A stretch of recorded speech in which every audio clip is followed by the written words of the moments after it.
Praise the Lord. आप सबको जय मसीह की। खुदाबंद आप सबको हमेशा अपनी प्रेजेंस में संभाले। मेरे प्रिय भाई और बहनों, आज मैं आपके साथ जो वचन शेयर करने वाली हूँ वो लूकास अध्याय 24 और वचन नंबर 7 हम देखेंगे। हालेलुया।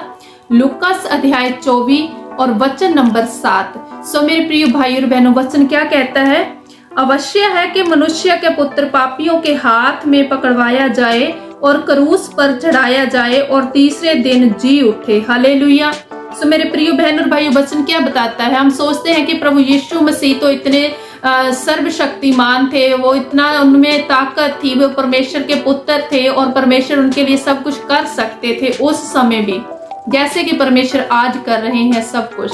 सो मेरे प्रिय बहन और भाइयों, प्रभु कर सकते थे सब कुछ, परमेश्वर कर सकते थे सब कुछ, लेकिन फिर भी उन्होंने नहीं किया। क्यों नहीं किया? क्योंकि अगर परमेश्वर उस समय प्रभु यीशु मसीह को बचा लेते और वो जो प्याला उन्होंने पीना था वो उनसे टल जाता, तो आज हम प्रभु यीशु मसीह के प्रेम को याद नहीं कर रहे होते। तो आज हम अपने आप को प्रभु के पवित्र लहू में ढांप नहीं सकते थे। आज हम अपने पापों से तौबा नहीं कर रहे होते।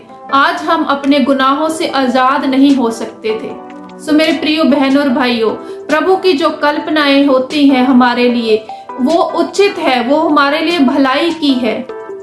हर समय जो भी होता है वो परमेश्वर की इच्छा के अनुसार होता है। हमें घबराना नहीं होता, हमें फिक्र नहीं करना कि हम आज क्या खाएं, कल क्या पहने, ये बातें नहीं सोचनी, क्योंकि परमेश्वर ने हम सबके लिए कुछ ना कुछ सोच रखा है। हमें सिर्फ सही दिशा लेकर सही रास्ते में आगे बढ़ते रहना चाहिए। मेरे प्रिय बहन और भाइयों, जैसे कि वचन कहता है कि अवश्य है कि मनुष्य का पुत्र पापियों के हाथ में पकड़ाया जाए, क्योंकि अगर वो उन लोगों के हाथ में प्रभु यीशु मसीह को नहीं सौंपते तो वो क्रूस पे नहीं चढ़ाए जाते, और अगर वो क्रूस पे नहीं चढ़ाए जाते तो 3 दिन के बाद वो जिंदा कैसे हो सकते थे? उनका क्रूस पे जाना जरूरी था, उनका क्रूस पे अपनी जान देना और हमारे लिए लहू बहाना जरूरी था, उनके लिए वो प्याला जरूरी था, क्योंकि अगर वो वैसा नहीं करते तो आज हम प्रभु के प्यार को याद नहीं कर रहे होते। सो मेरे प्रिय बहन और भाइयों, हर बात का एक निश्चित समय है। हर बात जो इस संसार में है, जो आसमान के नीचे जो काम होता है, उसका एक निश्चित समय है। आप धीरज धर के उस समय का इंतजार करें। खुदाबंद आप सबको आपके जीवनों में अनंत खुशी देना चाहते हैं, अनंत प्रेम करते हैं खुदा आपसे।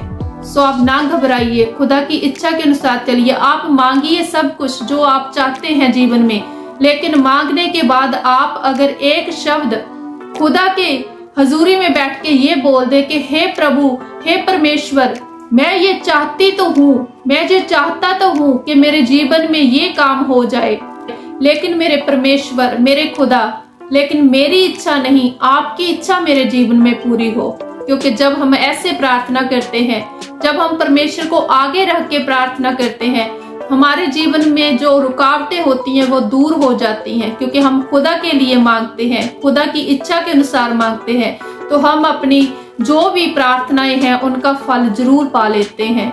सो मेरे प्रिय बहन और भाइयों, परमेश्वर सब कुछ कर सकते हैं, सब कुछ करने की ताकत रखते हैं, लेकिन हमें उन पे छोड़ देना चाहिए। हमें अपना दिमाग नहीं लगाने की जरूरत। हम ये करें, वो करें, ऐसा हो जाए, वैसा हो जाए, क्योंकि जो परमेश्वर ने हम लोगों के लिए, मेरे लिए, आपके लिए, हम सबके लिए जो कल्पनाएं की हैं वो जरूर पूरी होके रहेंगी। उसमें कोई भी बात इधर उधर नहीं हो सकती। सो इसलिए मेरे प्रिय बहन और भाइयों, खुदा की खोज कीजिए, परमेश्वर की खोज कीजिए, उसमें आगे बढ़िए, तो खुदा आपको हर चीज आगे बढ़कर आपकी झोली में डालेंगे। हालेलुया।